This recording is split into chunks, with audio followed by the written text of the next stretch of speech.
오늘 성경은 베드로 후서 3장 11절에서 14절까지의 말씀입니다.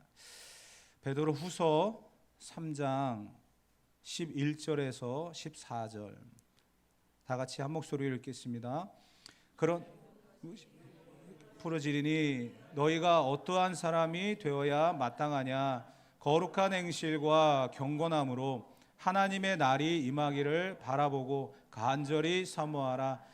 그날에 하늘이 불에 타서 풀어지고 물질이 뜨거운 불에 녹아지려니와 우리는 그의 약속대로 의가 있는 곳인 새 하늘과 새 땅을 바라보도다.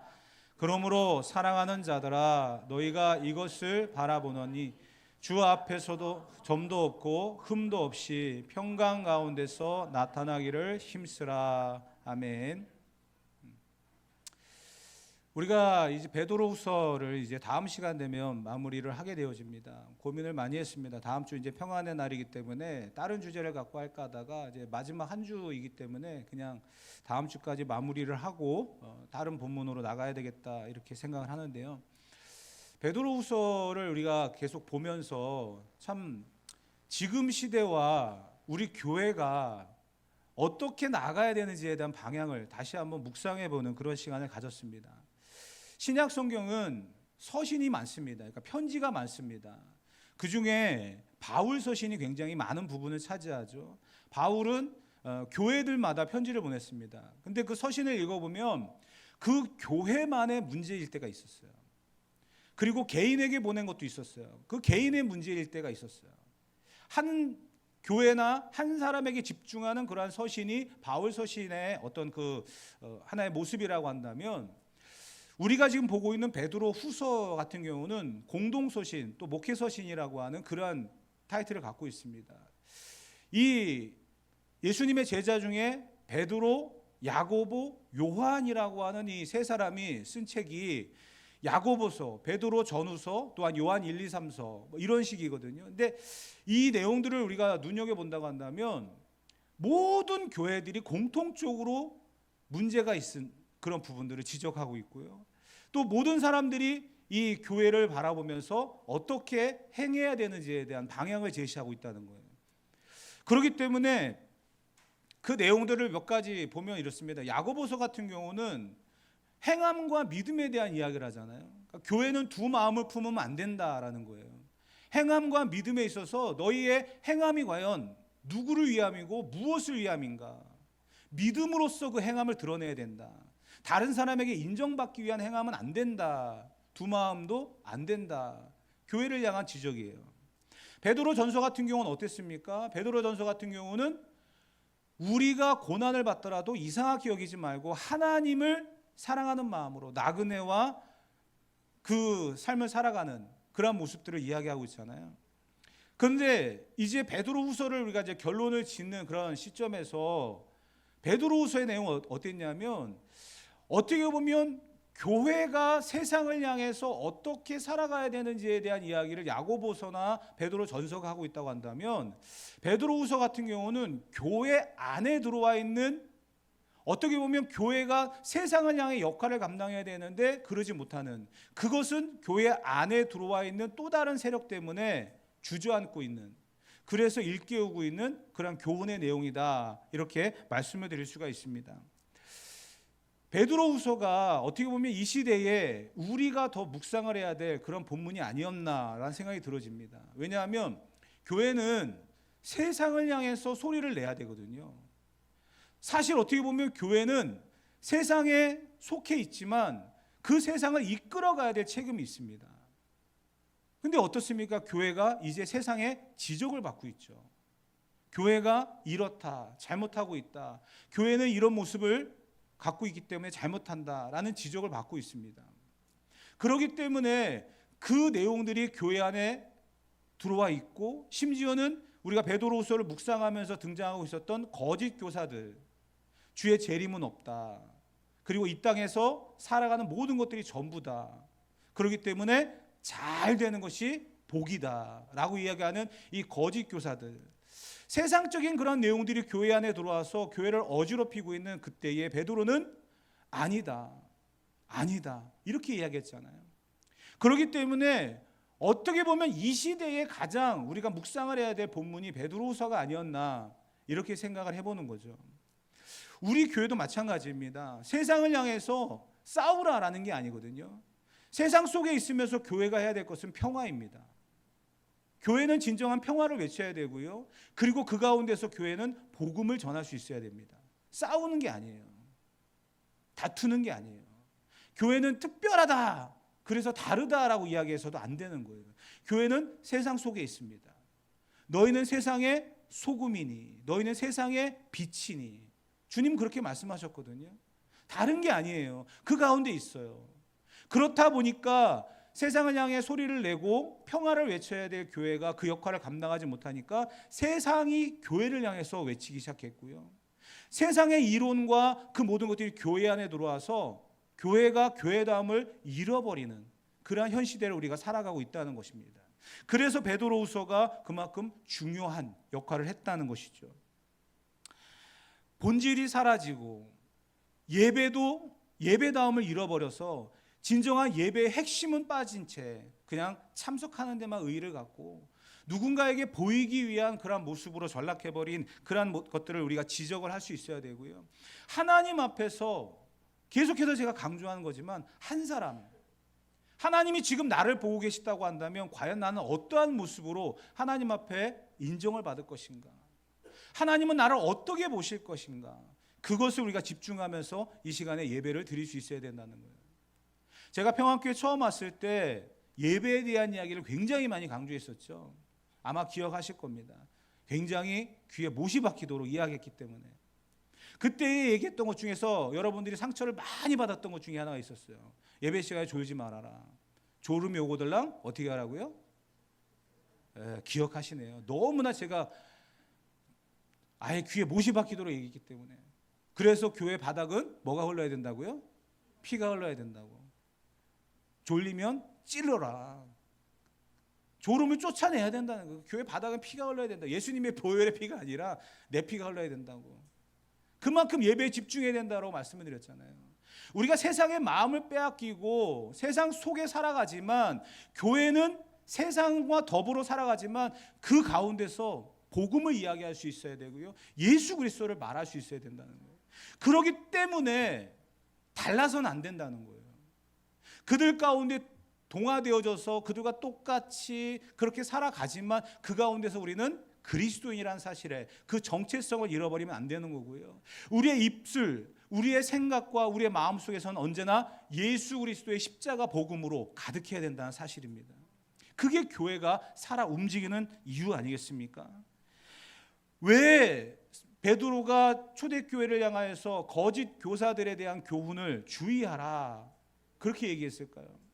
교회가 세상을 향해 소리를 외치고 살아갔지만 빈틈이 있다 보니까 거짓 교사들이 들어와서 흔들어 놨기 때문이에요.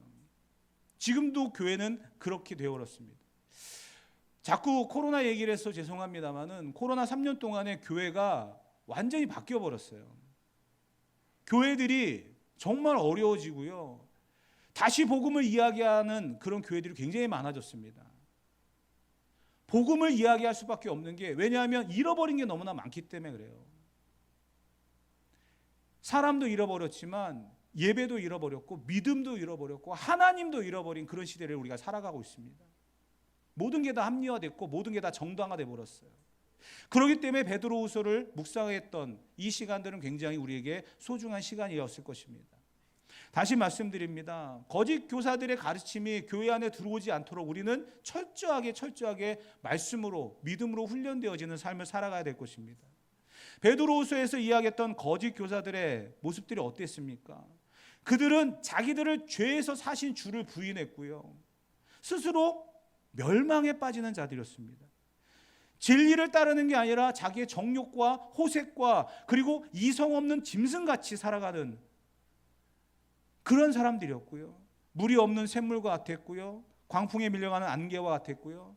토에서 더러운 것을 다시 먹는 개와 같았고요. 자기의 더러움을 생각하지 못하는 돼지와 같은 그런 사람들이라고 성경은 이야기했습니다. 심지어는요, 다시 오실 주님을 더디다라고 이야기하며 다시 오실 주님은 사도들의 궤변에 불과하다. 꾸며낸 말에 불과하다. 그렇게 이야기하며 주님은 다시 오시지 않는다. 이 땅에서 잘 먹고 잘 사는 게 최고의 복이다. 성도들을 혼란에 빠뜨렸습니다. 그렇기 때문에 베드로가 무엇을 얘기했습니까? 아니다. 주님은 다시 오신다. 우리에게 소망은 오직 예수 그리스도의 재림, 다시 오심을 기다리는 것밖에 없다. 그렇게 이야기를 했다는 겁니다. 교회가 바른 복음의 기초를 잃어버리게 되면 그건 교회가 아닙니다. 계속 말씀드리지만 교회는 복음의 터 위에 세워져야 되는 거고요. 그것을 잃어버리면 그냥 단체예요. 모임이에요.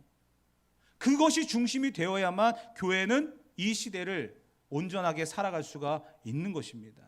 그래서 성도 한 사람 한 사람이 말씀 안에 바르게 세워지는 것은 굉장히 중요한 문제고요.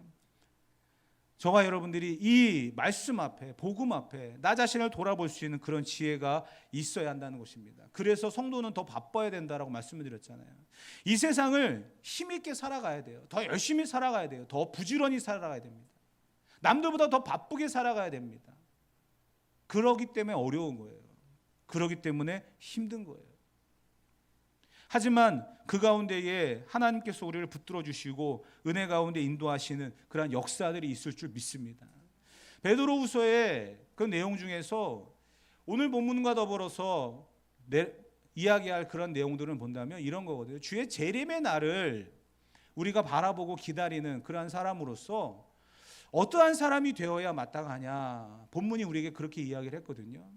근데 그 이야기를 하기 이전에 베드로 전서에서도 분명히 우리에게 이야기했고 베드로 후서에서도 이야기하고 있는 내용이 있습니다. 무엇이냐면 우리는 신령한 성품을 참여하는 자가 되어야 되고 그 신령한 성품을 가진 사람이 되어야 된다는 거예요. 왜냐하면 미리 결론을 말씀드린다고 한다면 주의 재림의 날은요 노아의 홍수 때와는 전혀 다릅니다. 노아의 홍수 때는 물로서 세상을 심판하고 다시 세상을 시작하셨거든요. 근데 주의 재림의 날은 불로 심판하는 세상의 끝입니다. 새 하늘과 새 땅이 시작되어지는 믿는 자들과 구원 얻은 자들로 인해서 이루어갈 새 하늘과 새 땅의 시작입니다. 불로서 모든 것이 끝난다는 거예요. 그러면 그 새 하늘과 새 땅에 살아나게 될 그런 사람들은 과연 어떤 사람이겠습니까? 신령한 성품을 갖고 있는 사람들이에요. 다른 건 다 불타 없어져도요 신령한 성품은 사라지지 않습니다. 그래서 베드로가 이야기하는 거예요. 신령한 성품, 믿음의 덕을, 덕의 지식을, 지식의 절제를, 절제의 인내를, 인내의 경건을, 경건의 형제 우애를, 형제 우애의 사랑을 더하라. 신령한 성품이에요. 신령한 성품, 사라지지 않습니다. 저와 여러분들이 끝까지 이 신령한 성품을 붙잡고 이 주의 재림을 사모하며 기다릴 줄 아는 믿음의 사람들 되어지기를 주님의 이름으로 축복합니다. 자, 오늘 본문 말씀을 집중해 보도록 합시다. 10절부터 읽을 텐데요. 우리가 11절부터 읽었지만 10절부터 보면 이렇습니다. 제가 읽어드릴게요. 그러나 주의 날이 도둑같이 오리니 그날에는 하늘이 큰 소리로 떠나가고 물질이 뜨거운 불에 풀어지고 땅과 그 중에는 모든 일이 드러나리로다. 그날에 이러한 일이 일어난다는 거예요. 그런데 11절 보면 이 모든 것이 이렇게 풀어지리니 너희가 어떠한 사람이 되어야 마땅하냐. 이러한 주의 재림의 날에 그 날을 사모하며 기다리는 자들이 어떠한 사람이 되어야 마땅하냐. 답이 나와 있죠. 11절에 뭐라고 되어 있습니까? 거룩한 행실과 경건함으로. 거룩한 행실과 경건함으로 주의 재림의 날을 기다릴 줄 아는 자가 되어야 된다는 겁니다. 주의 재림의 날을 거룩한 행실과 경건함으로 기다릴 줄 아는 자가 되어야 된다는 사실입니다. 아멘이십니까? 12절부터 14절까지 다 같이 한번 읽어보도록 합시다. 하나님의 날이 임하기를 바라보고 간절히 사모하라. 그날에 하늘이 불에 타서 풀어지고 물질이 뜨거운 불에 녹아지려니와 우리는 그의 약속대로 의가 있는 곳인 새 하늘과 새 땅을 바라보도다.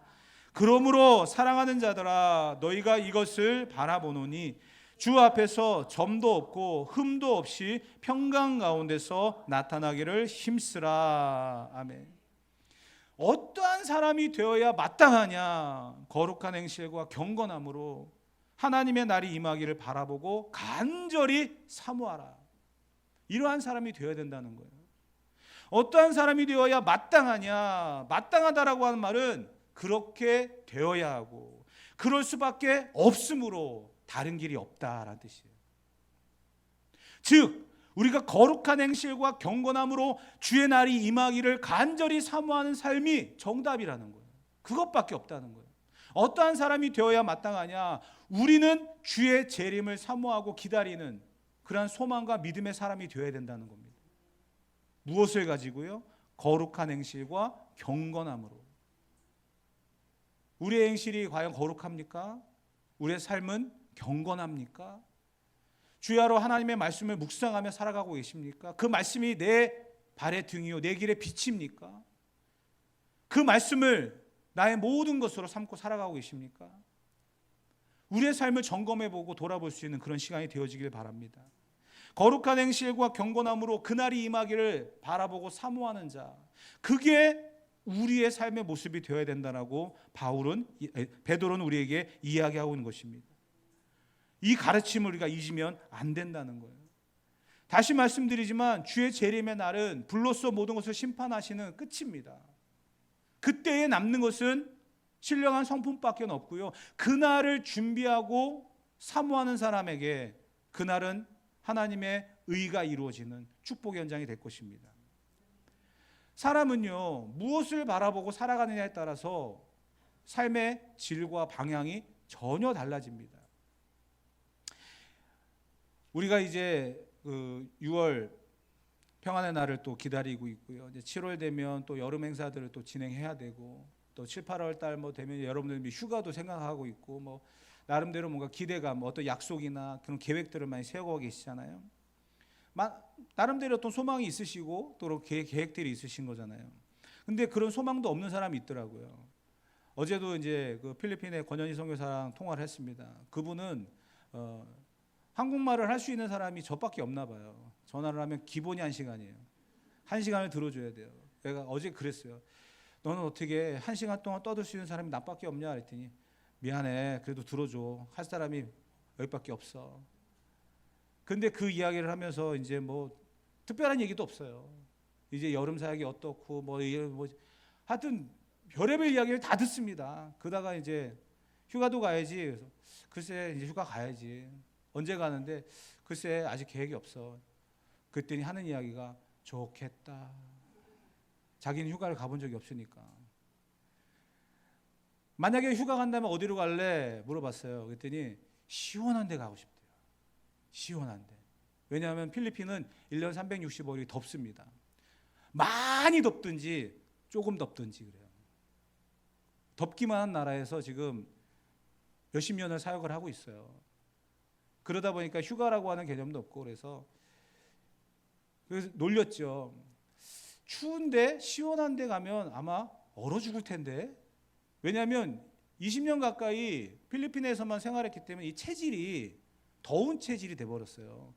그렇기 때문에 우리가 생각하는 추운 곳, 시원한 곳, 예를 들어 캐나다라든지 이런 데 가잖아요. 우리는 한국 사람들은요, 사계절이 있는 나라이기 때문에 어디를 가든지 잘 적응해요. 뜨거운 나라 가든지 추운 나라 가든지 잘 살아요. 잘 살아요. 근데 한 20년 넘게 필리핀에 살다 보니까 이게 더위에 적응이 돼 있다 보니까 캐나다 같은 데 가잖아요. 얼어 죽어요. 큰일 납니다. 우리나라에서도 보면 그런 일이 있거든요. 제가 이제 신대원 다닐 때 친구들이 부산 친구들이 많은데 우리는 시원하다 해가지고 가을에 그냥 이 난방 하나 입고 돌아다니는데 그 친구들은 그냥 오리털 파카에 이러고 다니는 거예요. 부산에서 올라와가지고 춥대요. 자기네들은. 해운대 해변을 갔는데 우리도 그냥 선선하니 좋네. 그런데도 보면 거기에 그냥 이 목털 이렇게 예는 거 입고 다니고 그래요. 그러니까 더운 지역에 있는 사람이나 이게 체질이 달라지는 거예요. 그냥 우스갯소리로 그냥 들었는데 여러분, 사람은 무엇을 기대하고 바라보느냐에 따라서 그 방향이 달라지는 거거든요. 여러분들이 무엇을 바라보고 무엇을 기대하고 살아가십니까? 여러분들의 소망은 과연 무엇입니까? 베드로는 이야기하잖아요. 주의 재림의 날을 사모하는 자가 되어야 된다는 거예요. 주의 재림의 날이 거짓 교사들이 이야기하는 것처럼 더디다, 아니다 라고 말하고 있는 그 상황 속에서 베드로는 이야기합니다. 주님은 분명히 다시 오실 것이고 새하늘과 새 땅이 우리에게 임할 것이다. 그때에 거룩한 행실과 경건함으로 하나님의 임재를 사모하는 자들에게는 그날이 축복의 날이 될 것이고, 그리고 그렇게 살아가는 것이 성도의 마땅한 바다라고 이야기를 하고 있다는 것입니다. 사랑하는 성도 여러분, 오늘 저와 여러분들이 소망하고 있는 게 무엇인지를 다시 한번 돌아보는 시간이 되기를 바랍니다. 내일의 문제 앞에 이 소망을 잃어버리고 살아가고 계시지 않습니까? 지금 당장의 현실 앞에 내 믿음이 주저앉아서 소망이 아닌 절망으로 살아가고 계시지 않습니까? 다시 한번 우리가 이 말씀을 바라보면서 하나님께서 우리에게 주시고자 원하시는 거룩한 행실과 경건함으로 주의 날이 임하기를 사모하는 자들에게 주시는 이 주의 재림의 날, 그것을 소망하며 살아가는 믿음의 사람들, 오늘 저와 여러분이 되어야 될 줄 믿습니다. 그 날에 어떠한 일이 벌어지느냐를 갖다가 놓고 결론을 맺을 텐데요, 13절에 보게 되어지면 이렇게 기록되어 있어요. 우리는 그의 약속대로 의가 있는 곳인 새하늘과 새 땅을 바라본다 라고 되어 있습니다. 여기서 의라고 하는 것은 옳다라고 하는 것으로 끝나는 게 아니라, 의라고 하는 것은 관계를 이야기합니다. 즉 하나님과의 관계가 회복된다는 거예요. 사람과 사람과의 관계가 회복된다는 거예요. 모든 관계가 회복이 되어진다는 것입니다. 새하늘과 새 땅에 임하게 되어질 진정한 축복은 깨졌던 관계, 무너졌던 관계, 모든 관계가 회복이 되어진다는 사실입니다. 저와 여러분들이 이러한 바른 관계를 맺기 위해서 의에 줄이고 목마른 자가 되어야 될 것이고요, 주의 날을 진정으로 사모하는 자가 되어야 될 줄 믿습니다. 우리는 그날을 사모하고 오늘을 믿음으로 살아내는 그러한 진정한 성도가 되어야 될 줄 믿습니다. 오늘 저와 여러분들에게 주어진 이 말씀들을 깊이 묵상하면서 믿음의 덕의 지식을, 지식의 절제를, 절제의 인내와 경건과 형제 우애와 사랑을 더하면서 진정한 거룩한 행실과 경건함으로 주의 재림의 날을 준비하고 사모하며 살아갈 수 있는 저와 여러분들 되어지기를 주님의 이름으로 축복합니다.